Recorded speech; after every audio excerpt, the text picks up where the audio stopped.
This interview with my buddy Brian Daly was originally recorded in January of 2025. It was part two of a two-part series, and I released part one in June of this year, episode 109. Then went through a transition. He was the city administrator in Medicine Lodge, Kansas at the time that this episode was recorded, and now he's down in Texas and he's the city manager for West Texas out near Waco. This is a fascinating situation where a Department of Transportation employee was cited for trespassing in the city of Medicine Lodge. And this individual contacted Brian, the city administrator, and tried to exert pressure upon him to have those charges dismissed. And that conversation was recorded. And so you're going to listen to the backstory here in a second, and we'll do a play-by-play as the conversation unfolds with our commentary. For a variety of reasons, I decided to sit on this one until now, and hope you enjoy it. But first, a special message. The American Association of Municipal Executives launched its free job board. That's right, it's absolutely free for you to post your senior and executive level recruitments. So if you have an assistant director position and up that you're trying to fill in your organization, go to jobs.aame.org. That's jobs.aame.org to post your listing today. Again, it's absolutely free. So if you are a city manager, county manager listening to this, if you are an HR director, please share this with your professional networks, post it out on your listservs, get the word out, because we're trying to build the only job board in the nation that is exclusively focused on senior and executive level recruitments. Again, that's jobs.aame.org, absolutely free. Post your job today.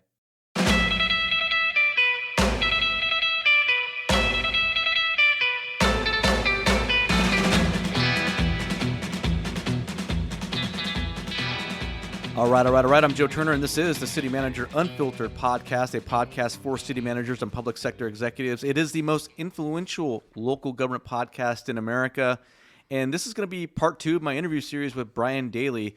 Brian Daly and I, we talked about in the first episode our journey together. We used to work together. I hired him in to be my police chief, and then I sort of mentored him a little bit, and he became a city administrator, and he's been doing really, really well in the city of Medicine Lodge, Kansas, and you've had to endure a pretty wild situation here, Brian. Absolutely. I posted about a situation on my LinkedIn a few months back about an Ohio city manager or village manager who was being extorted by somebody who wanted a job. I think it was a public works job, wanted a salary of $80,000. But the kicker was this guy had really bad teeth and was wanting to be put on the really good dental plan. Yeah. And lo and behold, you've gone through a little bit of a similar experience in Medicine Lodge. Well, it doesn't involve dental, but yeah.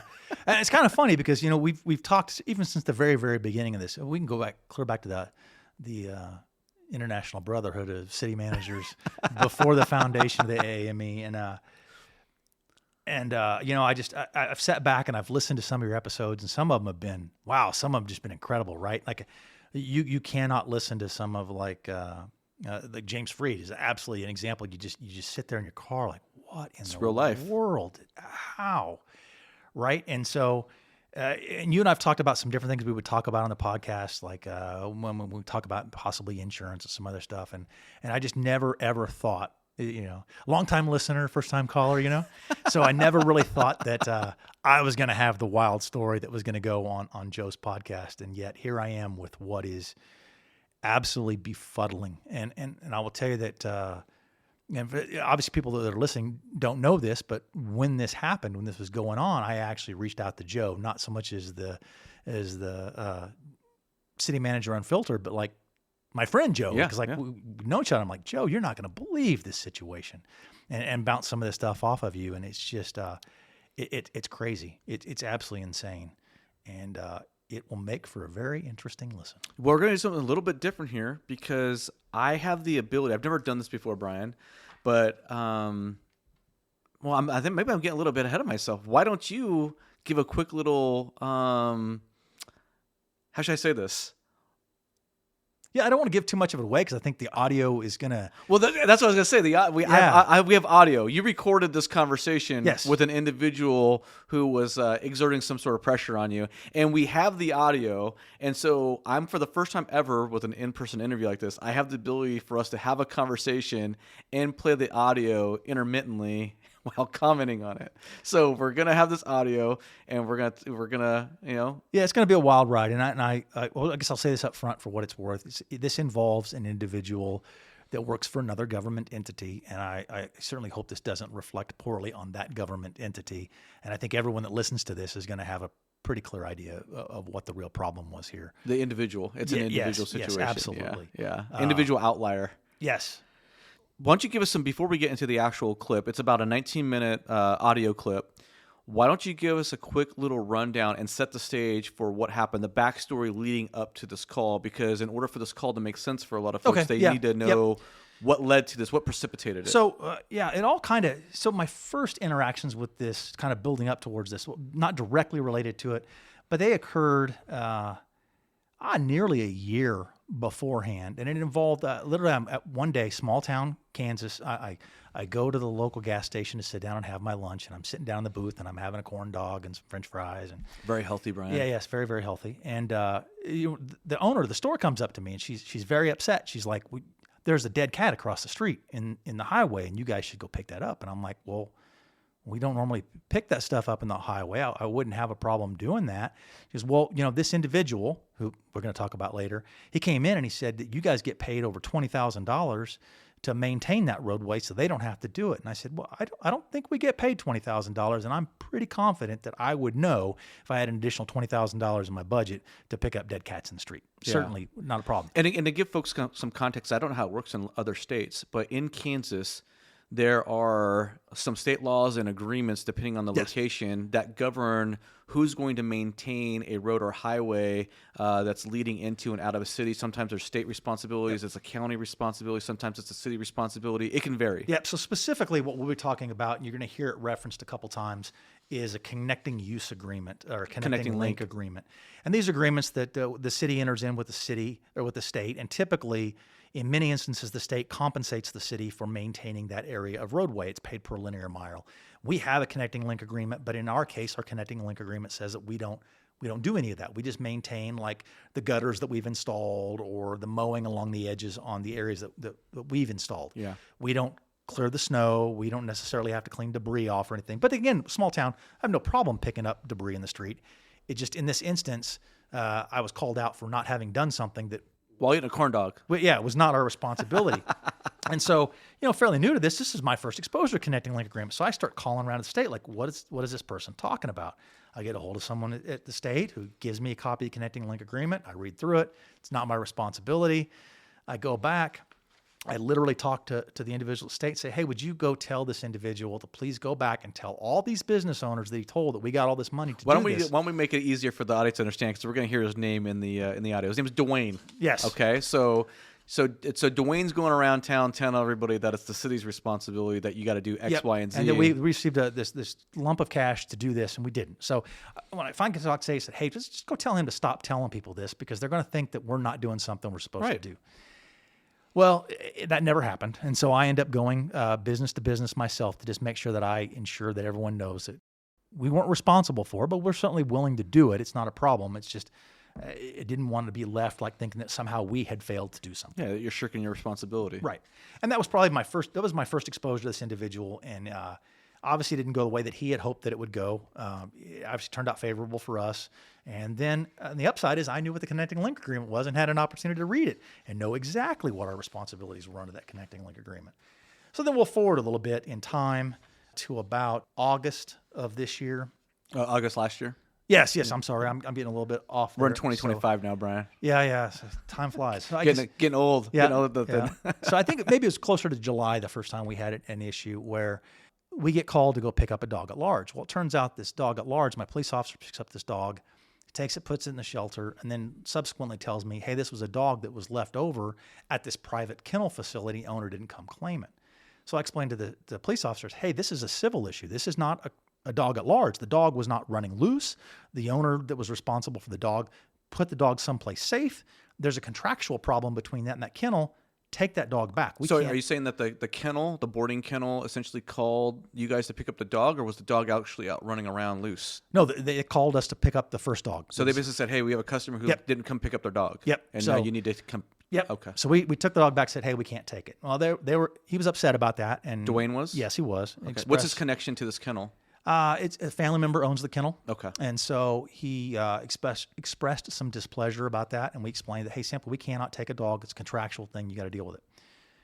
So I go back about a month later, and I get a notification from my public works director that he literally pulls up as this individual is using a wrench to put the gate back on to our secure animal control facility. So Dwayne, he's driving by Good Samaritan. He sees the gate off the hinge and decides to help you guys out and fix it for you? Sure. We can go with that answer. No, so obviously my public works director at the time confronts him and says, hey, what are you doing? He's like, well, I was just dropping this dog off. And he's like, well, you can't be taking the gate apart to put the dog in there. It's locked for a reason. There's a sign that says authorized personnel only. You can't go in there. You just call us and we'll come. And bear in mind, too, this was at 6 p.m. at night. It was just a fluke that my public works director happened to be going back to public works that late. So it just worked out perfectly well. And so I find out about that a little bit later. And having dealt with the issue before, because we'd already previously said, hey, we can't be taking dogs. And while I don't know how this particular dog that he dropped into the kennel came to be in his possession, I can speculate. Based off the previous incident. Yeah, that we just didn't want to get told no again, so we were just going to self-serve at the animal shelter. So, but regardless, he does this. He physically unbolts the hardware to the gate to get past the padlock to put this dog inside a kennel. So allegedly, right? Because you didn't actually see him do it. No, I just had the video, unfortunately. Oh. So, and the firsthand viewing by the public works director. So there's actual video of this.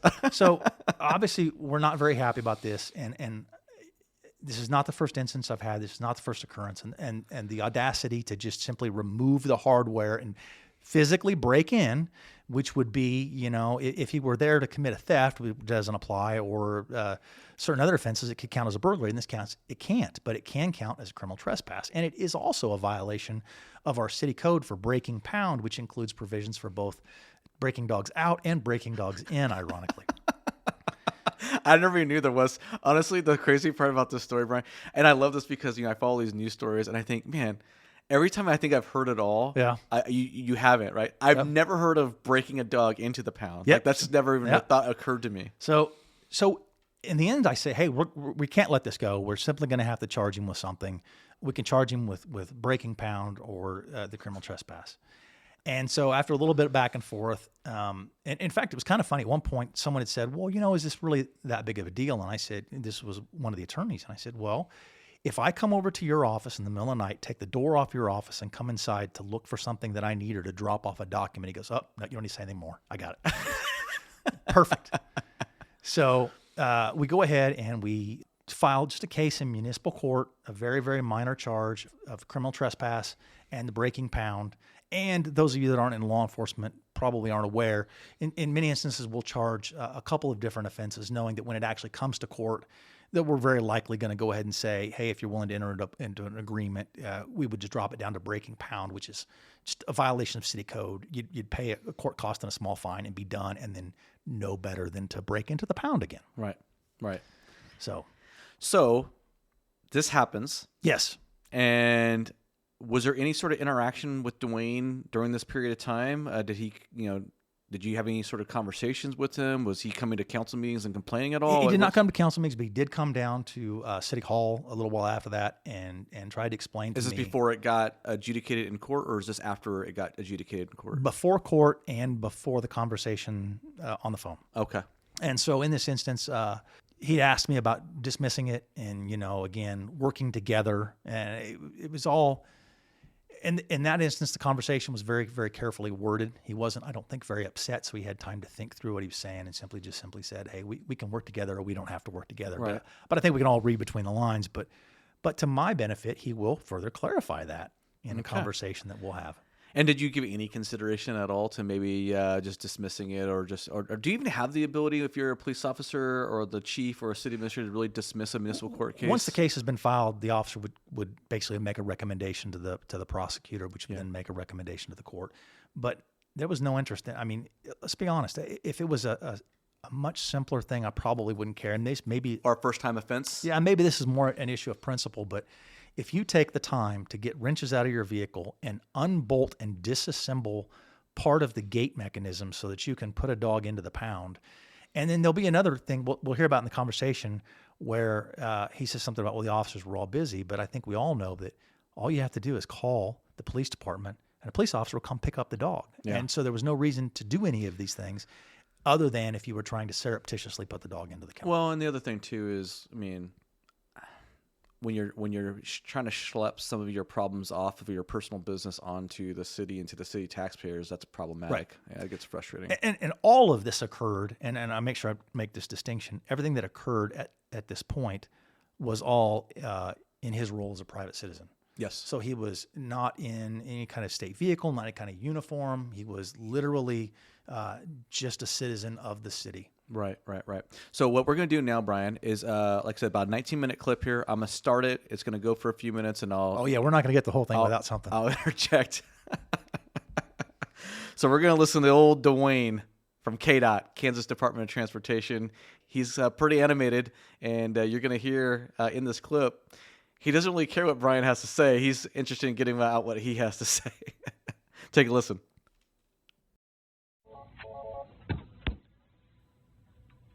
Hello? Hello, Brian. Yeah. Yeah, this is Dwayne Roland with KDOT. Yes, sir. How can I help did, you? did you guys get off my road down there on the 4-lane? Did they get out of the road? Well, they were up there working. I think they stopped for a while, but they're going to be working up there again here pretty soon. They're not supposed to be on my road. They don't have His the road. proper Yeah, his traffic road. control to be working on that state highway. My road. Okay, are we talking about private road or are we talking about the state road? No, we're talking about my road. I'm talking about the state highway, state road that comes through Medicine Lodge. They're on the 4-lane. So what do they need to have?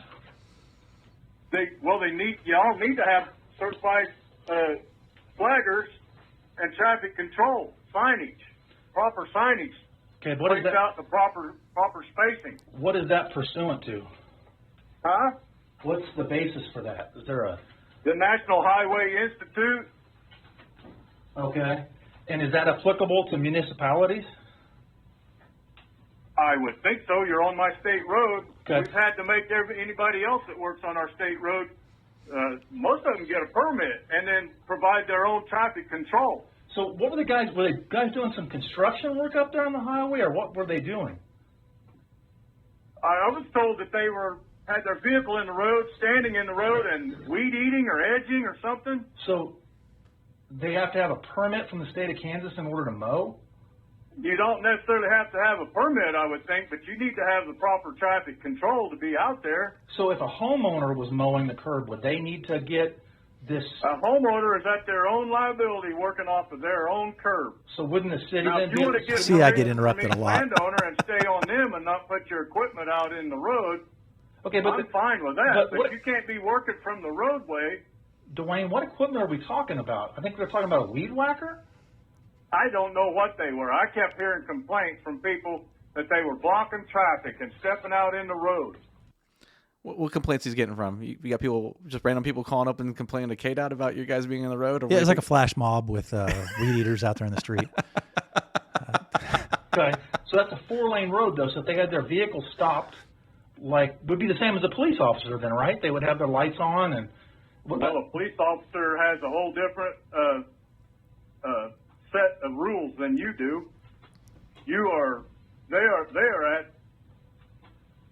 They're in the right to stop somebody, and they have been to school and been trained to be out there in the roadway. So they I don't received know that National any of Highway you guys training? have been to any sort Yeah, I of don't remember training when I was in the police or academy getting flagger traffic training, control traffic training certified. on Dwayne, national essentially, highway You have standards. certifications for traffic control? They're not directing traffic, they're just weed whacking. I don't see how Right, those two are related. but they need traffic control to be out there being in the public, stepping out in that roadway or having a vehicle in that lane.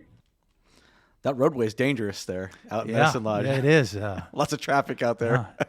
You weed whacking the weeds around the center line or what? Yeah, it's Kellogg Avenue running right through the middle of. So are they allowed to weed whack, or do they need to get permission from you to do that? They probably need to get permission from the landowner But yeah, you see, Brian, this is how we're going to get along now. Oh, here we go. There it is. What do you mean by that? You're going to need to get traffic control or work from the curb, not be stepping out in the roadway or having vehicles on the road. Okay, what do you mean by that? I'm not going to come to town and provide traffic control for this. I'm busy. Okay, but what do you mean by that's how we're going to get along now? I don't understand what you're saying. Hey, Joe, I will tell you, and I think you're going to hear this throughout the conversation. You're going to hear me sort of reframe that, give him an opportunity a number of times. And a lot of folks that have heard this have thought that, like, I was in my police chief role here, like trying to, like, give him enough rope. To hang himself? Yeah, and it was literally quite the opposite. As we had this conversation, my chief was present at the time too, and I kept hoping that he was going to hear what I was saying, recognize what he was saying, Smarten up. yeah, and maybe back Settle up down. and say, okay, that's not exactly what I meant. What I meant, and then maybe clarify it in a way that could maybe not sound as bad as it does, but rather than do that, it will evolve. Well, we're abiding by the rules now, remember? Haven't we always abided by the rules? Well, no, not necessarily. We've always managed to get along and help each other out. But I'm guessing you're the one that started it, wanted to start playing by the rules. Yeah, well, apparently You started it. You started it. We're not supposed to play by the rules. Apparently, I was a little surprised. You started it. By going around and poking people in the back. So I'm guessing that Dwayne, I need to hold you to the rules too, instead of just allowing you to do as you please. Dwayne, You know what I mean? who did I poke in the back? You stabbed me in the back. Uh-oh. Mister. How did I stab you in the back? By charging me with criminal trespassing for putting the dang dog in the dog kennel. So because you got charged with criminal trespass, you're trying to make this an issue. No, well, you see, we used to get along. We used to do each other favors and stuff, but I'm guessing that those days are over with, and we're not doing favors anymore. Okay, Dwayne, I'm not talking about favors. So I'm going to have, as a state superintendent, I'm going to need to start acting like all the other entities, big cities and such, and we're going to have to play by the rules. Okay, instead of just turning our heads and saying, Dwayne, you can put that peace tree sign there, you can step out in the road, you can I tell you what, Dwayne, do all the stuff you want. Hey, Dwayne, I tell you what, I'm 100% a big fan of following the rules. And you pointed this out to me in the past, that we have what they call a connecting link agreement.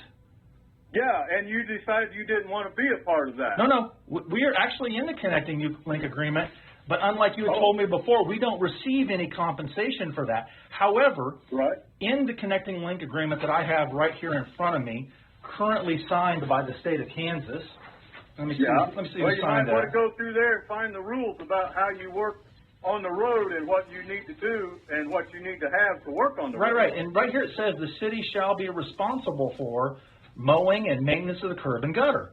So, Dwayne, that seems exactly like we're following the rules here, and this seems a lot like what I'm hearing is traffic control. I haven't seen your traffic control.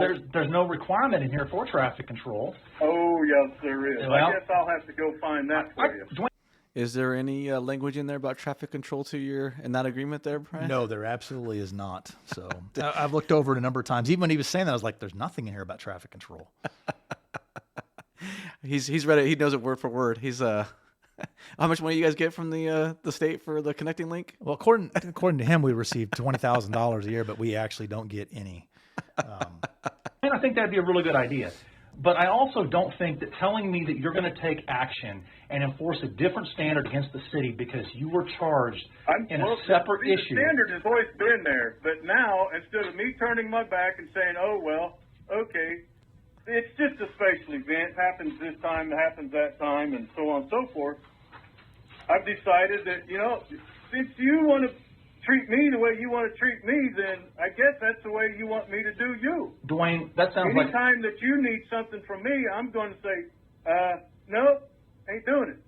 Dwayne, that sounds an awful like a quid I pro can give you... quo.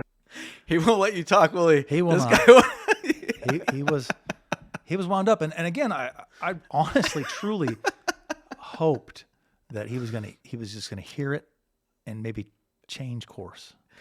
Well, he was locked in. Didn't want to hear what you had to say. He did not. Material to patch your streets, and I could do a lot of other things. anytime emergency snow and you need some salt, I'm at liberty to do that. But I don't see that you really want to work that way. You don't want to work together. You want to hold me to a standard that you think I should be held to for trying to help out. And the crazy thing is that standard is to not trespass, not to break into facilities. Yeah. Not to break into the pound and drop a dog off. Breaking pound. Yep. I put a dog in a kennel. Well, Dwayne, If I'd have known I was going to get criminal charges brought against me, you think I would have done that? Well, Dwayne, No. I think the sign on that it said you were not authorized to be on there would have been an excellent It indicator. says no unauthorized entry, and if you have the video, which I need to get a copy of, you'll find out that I did not enter your facility. And that is incorrect, correct? Well, he disassembles the gate, pulls the gate apart, and then kind of chucks the dog inside of the Oh, kennel so facility. so actually opening the He gate. doesn't he actually doesn't cross the threshold. So His arm didn't when he's still slinging that dog in there. yeah. Okay, do you have permission to be on that facility? It's a city Yeah, facility yeah. for crying out So loud. I can go anywhere on the KDOT grounds and I don't have to have permission? You can come, come on out. I can just go into your office after hours and it's no big deal?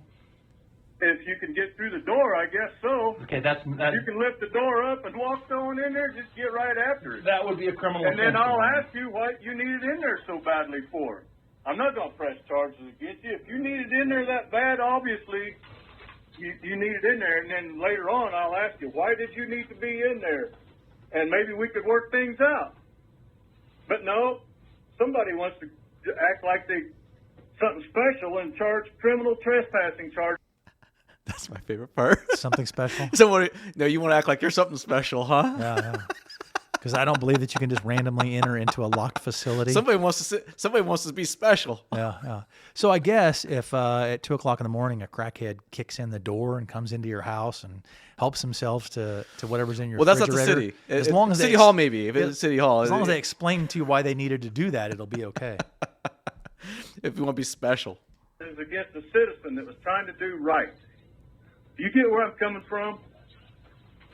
Well, Dwayne, I just get back to this. Sounds a lot like I'm being told that you're mad at me because you got charged criminally, and you're going to make sure that nothing gets approved. You catch on pretty quick.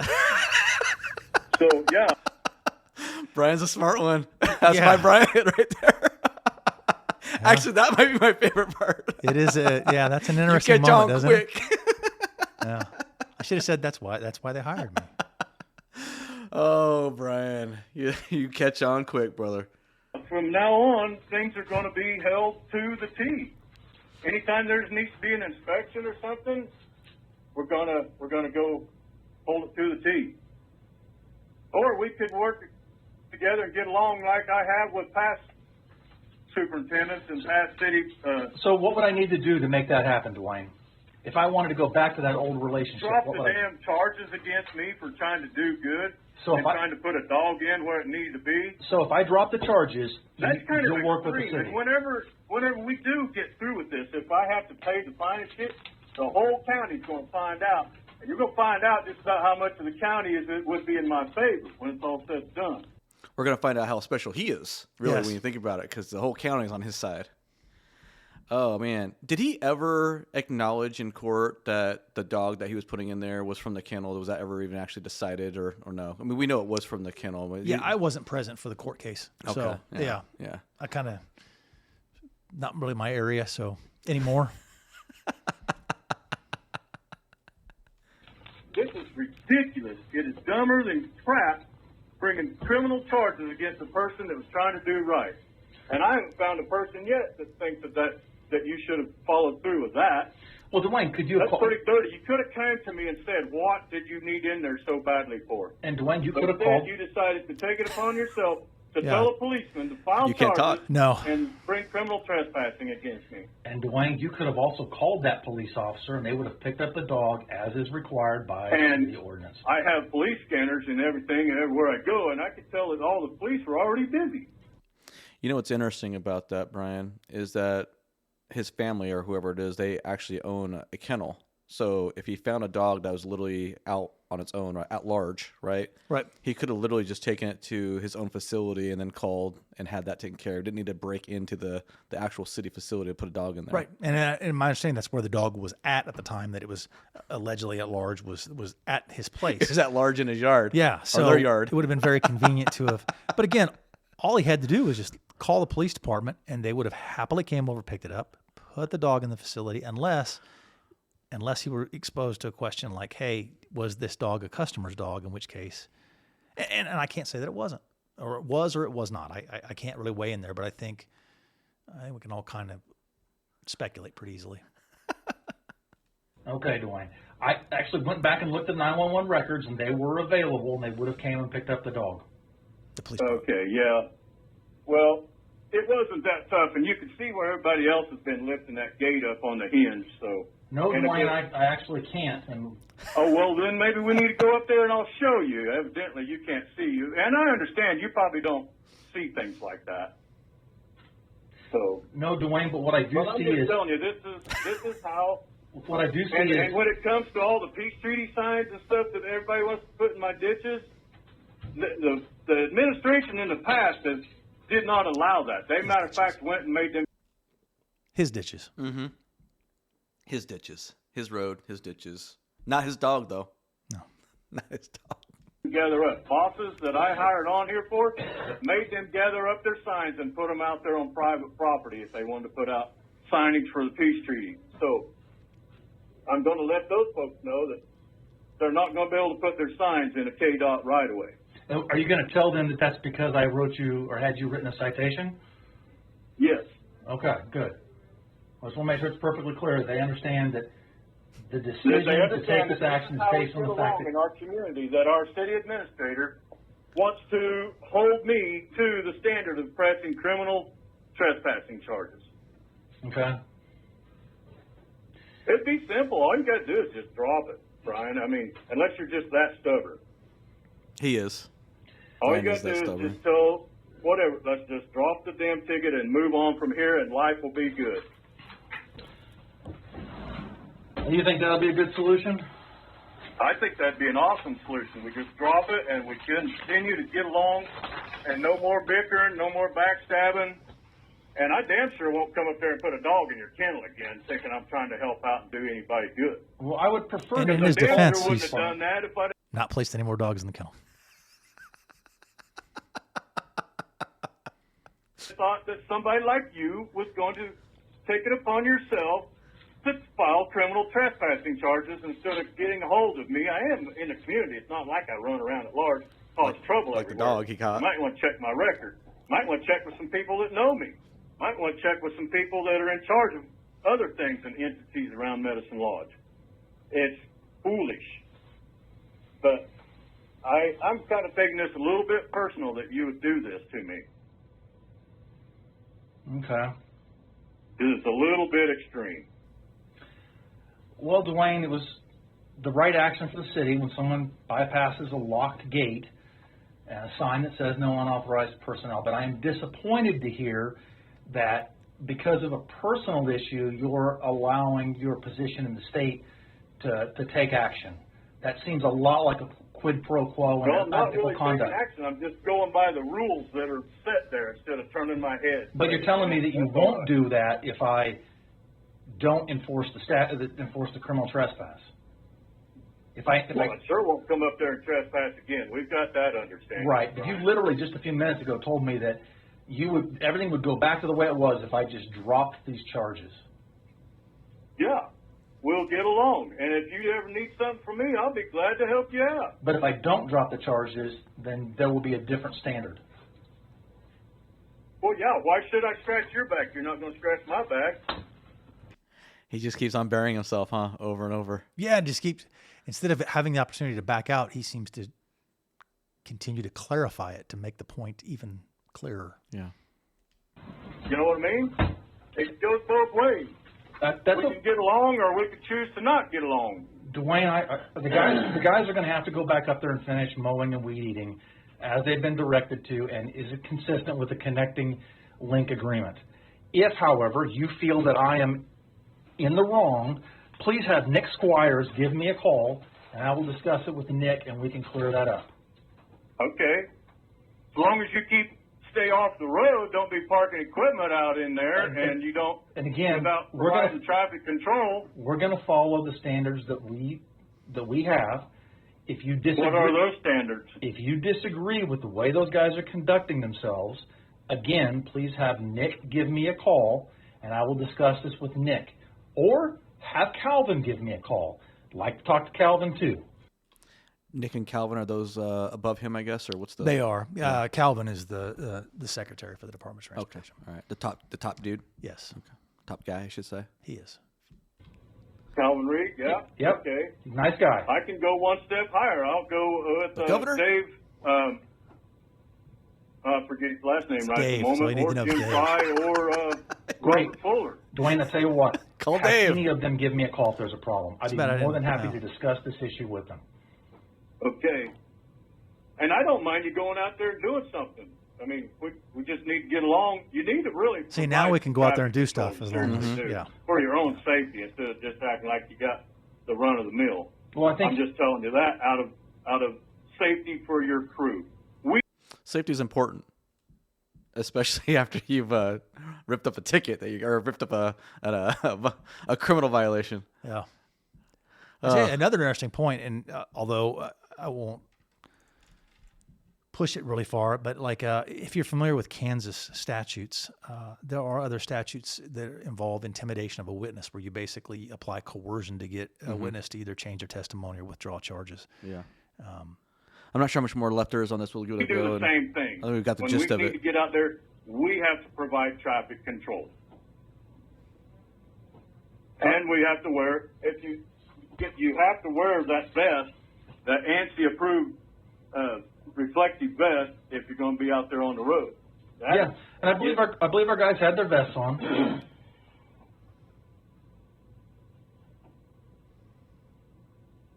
Okay, can you provide some traffic control of some sort, Brian? He loves Well, that we have a traffic vehicle control. out there. Pulling up there and being in the way. Had a vehicle. That's what I was getting complaints about. Was hey, They had a come on vehicle. forward, Maybe I can there's get some people in the specially way. They had a branded vehicle with lighting on AAME it. safety vests out there. 2 vehicles with lighting on it, and then they had their vests on. Did they have somebody flagging traffic with a flagging paddle? You ain't gonna get Put it on flagging slow traffic or in small stop. town Kansas. Come on No, now. because they While didn't you're close mowing down the lane. shoulder. both And ways. you probably, if you're going to be there for more than an hour, you are required to put a road work ahead sign out. Okay, but they weren't doing road work; they were mowing, and that's a different standard, I believe, Dwayne. Okay, but you were on and off the road. Okay, but they were on and off, so then wouldn't the time reset every time they step off the roadway? Oh, geez, really? Yeah, we'd like to think that would work too, but it doesn't work in that instance. You would just get off it in 55 minutes and wait 5 and get back on. There you go. Okay, well, Dwayne. Really, Brian, I'm just pointing out that it would be nice if we could get along from here on out. And in order to get along, I need to drop the charges. It'd be pretty simple if you just did that, yeah, instead of me having to go pay that fine and then going to have that charge against me for trying to do what I thought was right at the time. Okay. I did not realize I was going to have criminal trespassing charges brought against me. I mean, I've worked for the city years ago myself. I got to know how all that works. I think that's the gist of it, right? It goes on for It a few is. more minutes. You It need to is. wrap up or whatever. Yep. So you got the situation. What are you thinking this whole at the end of this call? Walk me through your mindset. What's interesting is, and we'll talk about some of the other things after I talk to you and some other people's input, but the first concern I had was we had 2 active projects in the state of Kansas right then that were grant projects that were still in the permitting phase. And I was immediately concerned that somehow my project was going to get derailed over this issue. And so I had to send out some messages immediately saying, hey, we have some concerns. And, you know, one of the projects in particular, we were already dealing with some intricacies of it. And the last thing I want to do, so I didn't really want to throw it out there right away, but I also knew that if I didn't put it out ahead of time and then suddenly I'm getting denied permits and I come back and say, oh, this is why I'm getting denied permits. I was going to be in one position, but if I got up in front of it and said, hey, look what just happened. And if my permits get denied, now you'll know why. And so that's what we had to do. We had to get out in front of it. And obviously then that entity had to take the steps that they had to take. Yeah. I should note, by the way, that Kansas is a one-party consent state for those who are. And I meant to mention that earlier on too. Yeah, sorry. So there's nothing wrong with you recording that. And what gave you? I mean, did you just sense that there was going to be something going on with that phone call? I'm just kind of curious what even prompted you to record it. Well, without getting overly technical, we use a VoIP system, and so not long ago, my chief had actually needed to record some phone calls, and so he'd called our phone company and set it up to where we could record phone calls coming in, so they're recorded and discarded. Oh, okay. Gotcha. So they all get recorded at this point. Gotcha. But yeah, pretty slick. So let's kind of walk through this a little bit. You reached out to me and we were talking about this situation. Right. Not so much as a topic for the podcast. No, it's no, just no. literally like, hey Joe, you're not going to believe this. Yeah, the podcast wasn't even in my thought process. This is because this happened several months back, and you asked me what my thoughts were. And you're my buddy. I'm going to give you my friend, man to man, like, hey, let's go through all the different permutations. Right. And, my job as your friend is to help you walk through all the different scenarios so that you can make the most informed decision. Right. And one of the things I asked you is I was like, hey, Brian, I'll be honest. This is a situation that I could see if it blows up in terms of, this person has some serious consequences as a result of this going to a criminal case. Like, are you concerned about your personal safety or that of you and your wife and your family? And for the audience that doesn't know, you have a young family, a wife and 2 young children. Yes. Like very young. Very young. And so I was like, have you thought about that? And what's your concern or what's your level of concern when it comes to your personal safety? It was actually crazy because you weren't the only one that said that. Several other people said like, this guy, he seems really upset. He seems like, he could act out. And he didn't, and I want to make sure I offer that out. But it was kind of an interesting thing. Like even when you said it to me, I was like, wow, why would Joe say that to me? Because I thought Joe would know me pretty well to know that, like, as a police officer and my time in the military, I'm probably the least likely to avoid confrontation. Probably maybe a little bit more willing to go running into the fire, so to speak. And so my immediate reaction is like, no, I'm absolutely going to do it. I have to do it. Yeah. Because there's the possibility that if someone's willing to act that way with me, they're willing to act that way with other people. And how else would they leverage their position for their benefit? And I don't have no reason to say that he was doing that, but it was an immediate, like, this is unacceptable. And in the state of Kansas in particular, and I'm sure for every state, but when you go to the police academy, the one thing they're drilling into your head constantly is integrity, about doing the right thing, always, right? So what's the right thing? Is the right thing to ignore bad behavior like this? In fact, not just bad behavior, but behavior that has potential criminal liability attached to it. And, and then there's the issue of, your family. But what folks probably don't know is my wife also was a law enforcement officer at one time. And so she has a very, very similar approach to this. Like, no, we're not going to back down. Well, I think from my perspective, Brian, it was more like, hey, I'm talking to you as a friend and you have a young family and things are getting kind of crazy in this world right now. They are. And this is before the healthcare CEO got whacked out in New York City. Things are just getting kind of wild in our society right now. We just like look at kind of going off the rails. Yeah, you've talked about it in some of your episodes. You see it in governing bodies, or not governing bodies, but like in council meetings and public forums. That man, it's getting crazy. Yeah. Like I just saw the one the other day where a fight broke out. And I'm like, that's crazy. Well, there's one in Wichita. Is that one in Wichita? No, that happened in Topeka, ironically, at the local government. Oh, I didn't see that one. Yeah. I saw the one in Wichita. With the state rep and the councilman? Yeah. That happened in Topeka. Oh, it was in Topeka. Yeah, but it involved Wichita guys. Yes. Yeah, okay. I didn't realize no, that. Okay. I saw the one with the I forget what they call her, America's favorite mayor or whatever. Oh, Dalton? Yes. Tiffany Dalton or something? Yeah. Is that her name? Dalton? Or was it something with an H maybe? I don't know. Yeah. I remember seeing it and I was like, oh my gosh. Yeah. But, I just saw a Florida city manager just recently resigned his position because he was receiving threats. I haven't posted about it on LinkedIn, but that's a pretty wild situation. No, and I've seen some of the other topics like people being followed home and any number of issues that city managers are. You didn't have? Did you think for a minute? Like, did you? I mean, and I'm not trying to put you on the spot. I mean, was there ever even for 1 second did you consider like, hey, maybe I shouldn't push this because something might happen? Not for me, yeah. And maybe I'm just wired differently in that regards because I was like, oh well, yeah. I again with a 30-year law enforcement career, I've got plenty of folks that are You've been probably through worse. Yeah. There's plenty of folks that would give me a hard time if they had the opportunity. So yeah, absolutely. So I don't know how much you feel comfortable talking about in the aftermath, but this obviously you ended up, I guess, filing the complaint or with the court or whatnot, the charges, and has it been adjudicated? Yeah, the charges went forward, and I don't know how much I'll go into that with municipal court, what action was taken, but I can tell you that as well, the state of Kansas, we notified the state of Kansas of the incident, forwarded them the copy of the audio and all the details that have taken place, and I now work with a different supervisor for the area. Okay, and you just want to leave it at that. You don't really want to go further into the. I think that's. So you were. It's suffice to say, you've been happy with the outcome and how it was handled by the state. Absolutely. And see, and one of the interesting conversations I had with the state was like, I don't care what you guys opt to do. That's your business. I just want to make sure that the city's operations are not interrupted or interfered with because of this. And they absolutely assured me that they would not be, and they have not. And the state of Kansas has always been very, very good to work with.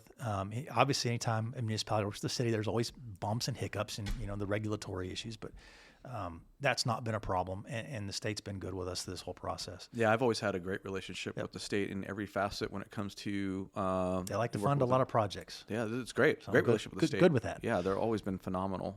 Just absolutely phenomenal. Are there any takeaways or anything else that you'd like to impart or share with our peers who might go through a crazy or a wild situation where, obviously it's a pretty, not everyone's going to have to deal with someone breaking a dog into the pound. Yeah, this whole thing, like I said, long-time caller or a long-time listener, first-time caller, it was just absolutely insane. I cannot believe that it played out the way that it did. But I truly think, and I see that narrative going on and on about that conduct, public conduct, right? And how city administrators are being in confrontations with members of the governing body or the public, or in fear for their own safety. And maybe I have a very, very different perspective. I don't think we can back down from these things and avoid these things. You have to take the action that's appropriate for your family, and you have to protect your family. But you cannot reward bad behavior by ignoring it. Because it just encourages more bad protect behavior. yourself, right? Yeah. Again, my role in this is not as an individual. My role in here is as a representative of the city. What's in the city's best interest? It's not in the city's best interest to ignore this and hope that it goes away. What's in the city's best interest is to deal with it head on, to make sure that we don't have problems with this, and to stick with a professional relationship. And I know if I spoke to someone that way, if I said, "Hey, I'm not going to approve your building permit," or "I'm not going to approve you to have a business license unless you do this for me." Be egregious. Yeah, absolutely. And I would be up on criminal charges. I would be publicly, vilified. Yeah, absolutely. And the entire case would be on display, and you would be pointing to this as another example of the kind of people we have to get out of our profession. Right. If I had conducted myself that way. Yeah. So I really think that that's one of those things that we have to, as managers, administrators, public officials, is to maintain integrity, but not just our integrity, but integrity for the process. And that does mean speaking up when something wrong is going on. Right. Absolutely. And I know members of our profession have stepped up to do the right thing and lost their positions. Yeah. So absolutely. But the right thing is the right thing. And I can't get beyond that. Someone just said, I just read somewhere on LinkedIn, someone said something very similar to that. It's always a good time to do the right thing. Right. Or whatnot. And, yeah. And, you're a very principled person, and I have my principles and my line that I walk, and we both have to make some hard decisions at times. But at the end of the day, I want to be able to go home and look in the mirror and be happy and proud of the decisions I make. And so, obviously, you feel that you can do that. Yeah, but this whole situation was absolutely insane, and hopefully the other listeners hear this and know that if they're dealing with something similar. This craziness goes on, and you just got to deal with it. Yeah, and if you have a recording and you want to bring on the City Manager Unfiltered podcast, let's talk about it. Yeah, it's crazy. Well, hey Brian, we're gonna wrap up on that one. That was a wild story. It's one of those classic real life. This really happens in the business type thing. I had Chad Bird, Iowa City Manager. He reached out to me several months ago. He was doing a road trip with his wife. And he was listening to the City Manager Unfiltered podcast, and his wife said he told me in a message that his wife kept on hitting the pause button during these episodes. It says, "Is that true? Do you feel that way? Have you encountered that? Is that what it's really like?" And he said it was amazing because it was the most extensive conversation that he'd really had with his wife about the trials and tribulations of his career and his profession during his entire marriage. And so, the City Manager Unfiltered podcast is bringing couples closer together. I know my wife likes to listen to it. Yeah, right. She's never heard an episode. She's a big Joe Turner fan. What does she call me? What is she about your husband? Was she? You're my boyfriend at work. Yeah, so, that's right. Because we're always talking, right? If we weren't at work talking, we were on the phone talking. Yep. Oh man! All right, guys. I'm Joe Turner. This is the City Manager Unfiltered podcast, a podcast for city managers and public sector executives. If you enjoyed the show, please hit that like, subscribe button. Make sure you leave a rating and review on Apple or your platform of choice, Spotify. I'd appreciate it. And if you have a senior or executive level recruitment that you're looking to fill, please use the AAME job board. Go to jobs.aame.org. That's jobs.aame.org. And catch you next week.